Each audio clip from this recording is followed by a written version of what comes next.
দক্ষিণবঙ্গের আকাশ আজ সকাল থেকেই ভারী মেঘে ঢাকা।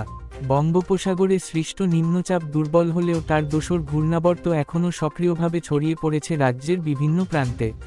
এর ফলে গাঙ্গেয় পশ্চিমবঙ্গের উপরেও এর প্রভাব বজায় রয়েছে।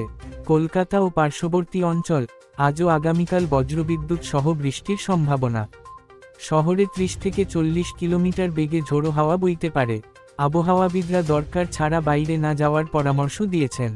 দক্ষিণ 24 পরগনা, পূর্ব ও পশ্চিম মেদিনীপুর, ঝাড়গ্রাম, বাঁকুড়া, পুরুলিয়া ভারী বৃষ্টির সম্ভাবনা রয়েছে। কিছু অঞ্চলে জলাবদ্ধতা দেখা দিতে পারে। পশ্চিম বর্ধমান ও বীরভূম হালকা থেকে মাঝারি বৃষ্টির পূর্বাভাস। কৃষিকাজে সাময়িক বিঘ্ন ঘটতে পারে। মৌসুমি অক্ষরেখা বিকানের, হামিরপুর, ডালটনগঞ্জ, জামশেদপুর হয়ে দীঘা পর্যন্ত বিস্তৃত। এর ফলে বৃষ্টির প্রবণতা আরও বাড়বে বলে পূর্বাভাসে জানানো হয়েছে। উত্তরবঙ্গের আবহাওয়া আজ আরও বেশি উদ্বেগজনক। পাহাড়ি অঞ্চলে ভারী থেকে অতি ভারী বৃষ্টির সম্ভাবনা রয়েছে, যা ভূমিধসের আশঙ্কা বাড়াচ্ছে।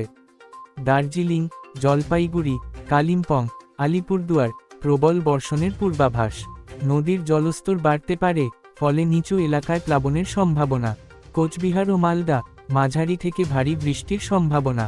কৃষিজমিতে জল জমে যাওয়ার আশঙ্কা। উত্তর দিনাজপুর ও দক্ষিণ দিনাজপুর আংশিক মেঘলা আকাশ, তবে বিকেলের দিকে বৃষ্টির সম্ভাবনা। আলিপুর আবহাওয়া দফতর জানিয়েছে, বঙ্গোপসাগর থেকে প্রচুর জলীয় বাষ্প ঢুকছে বায়ুমণ্ডলে, যার ফলে উত্তরবঙ্গে বৃষ্টির অনুকূল পরিবেশ তৈরি হয়েছে। বাংলাদেশে আজকের আবহাওয়া মূলত শুষ্ক থাকলেও কিছু অঞ্চলে হালকা বৃষ্টির সম্ভাবনা রয়েছে। ঢাকা আংশিক মেঘলা আকাশ, বাতাসের আপেক্ষিক আর্দ্রতা 96%। দিনের তাপমাত্রা সামান্য হ্রাস পেতে পারে। চট্টগ্রাম, খুলনা, বরিশাল মেঘলা আকাশ, বিকেলের দিকে হালকা বৃষ্টির সম্ভাবনা। সমুদ্রপৃষ্ঠে স্থিতিশীলতা থাকায় মৎস্যজীবীদের জন্য আপাতত কোনো সতর্ক নেই।